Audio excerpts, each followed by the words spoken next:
Masarap ang amoy ng bakery. At lalong masarap ang amoy kapag pumasok tayo sa bakery kung nasaan yung oven at nagluluto ng bagong pandesal o bagong tinapay o bagong cake. Masarap ang amoy ng nilulutong pandesal. At nagbibigay yun ng gana, nagbibigay ng sigla. Kung malungkot ka, makaamoy ka ng tinapay na niluluto, sasaya ka na eh. Merong natural na saya ang amoy ng nilulutong tinapay. Pero bakit siya umaamoy ng ganon? Kasi nasa loob ng matinding apoy. Sana napag-isip-isip natin yon. Na bago bumango yung nilulutong tinapay, kailangan mo na siyang dumaan sa apoy. Ikaw kaya, kung ilagay kita sa apoy, babango ka ba? Kung ilagay ko yung braso mo sa loob ng oven, ano kaya amoy natin? Di natin napapansin na sa bango ng tinapay ay mayroong matinding init na kailangan siyang pagdaanan at tiisin para makain natin. Hindi lang yun. Bago siya ilagay sa apoy, ay hinaluan muna ng tubig at saka minasa. Dinribble-dribble. Kinalat, kung ano-anong ginawa. Pero bago yon ay dinurog muna para magbukang harina. Pero bago yon ay nag-harvest muna ng trigo. Nag-harvest muna ng trigo. At yon ay dinurog, pinatuyo, at saka ginawang harina. Ibig kong sabihin, mga minamahal kong kapatid, ay sa bawat kwento ng mabangong tinapay, ay mayroong kwento ng hirap para durugin, para haluan ng tubig, para ilagay sa matinding apoy, para makaamoy tayo ng mabangong tinapay. Ang sabi ng Panginoon, ako rin ay inumin na nagbibigay ng sigla. At ang inuming yon ay hindi tubig. Ang inuming yon ay alak. Hindi tayo pwedeng mabuhay ng walang tinapay o walang kanin. Pwede tayo mabuhay ng walang alak. Pero kung ang katawan natin ay hindi nangangailangan ng alak, kailangan ng puso natin, kailangan ng damdamin natin ng alak. Because wine is the symbol of friendship. Wine is a symbol of love. Wine is a symbol of warmth.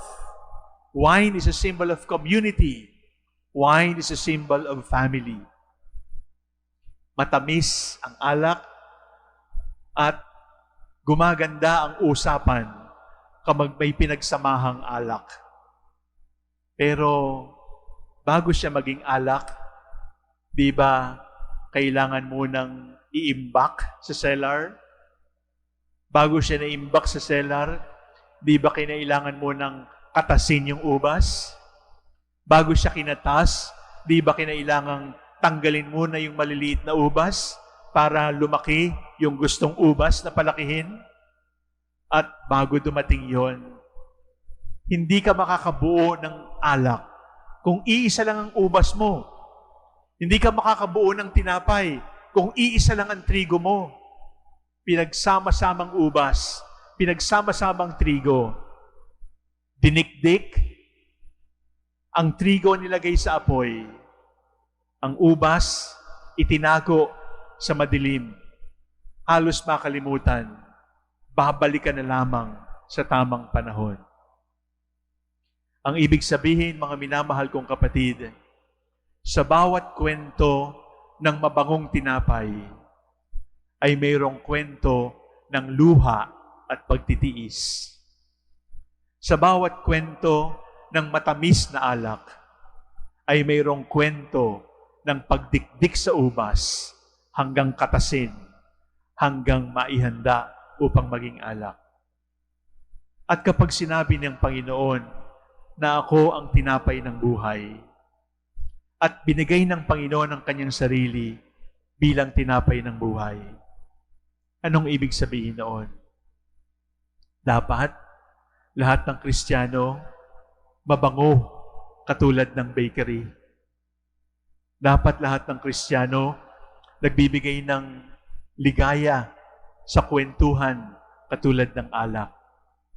Pero sa kabilang mukha noon, dapat lahat ng Kristiyano handang harapin ang iyak, hanggang harapin ang pagpapakasakit, handang haraping madurog, handang haraping makasama sa marami, sapagkat hindi na ako isa. Mga minamahal kong kapatid, in every story of joy, there is always a story of sacrifice. In every story of glory, there is always a story of pain.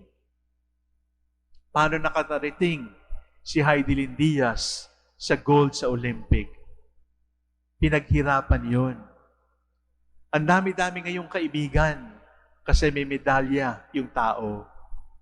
Pero nung siya ay nahihirapan, merong siya ay nangangawit, nung siya ay masakit ang katawan, nag-iisa katulad ng trigo, nag-iisa katulad ng ubas. Sa likod ng bawat tagumpay, sa likod ng bawat tamis, sa likod ng bawat bango, may apoy na kailangang pagdaanan. May kadiliman na kailangang harapin. May paghihirap na kailangang pasanin. Ito lang talaga yung buhay. Kung naghahanap ka ng sarap lang, di mo siya matatagpuan. Kung naghahanap ka ng ligaya lang at ginhawa, hindi mo siya makikita. Sapagkat ang ginhawa, palaging may kasamang pagpapakasakit. Sapagkat ang tagumpay ay may kasama palaging sakripisyo. When the Lord told us, I am the bread of life, the Lord told us, enjoy me, eat me, but before I can be bread for you, I will have to go through fire, the fire of my tears, the fire of my passion, the fire of my death, the fire of the resurrection. Brothers and sisters, kapag tinanggap ninyo ang tinapay mamaya, salamat, magandang pakiramdam, meron tayong ostya, pero wag nating kalilimutan ang hamon na yakapin, harapin, wag takasan ang sakripisyo at hirap ng buhay.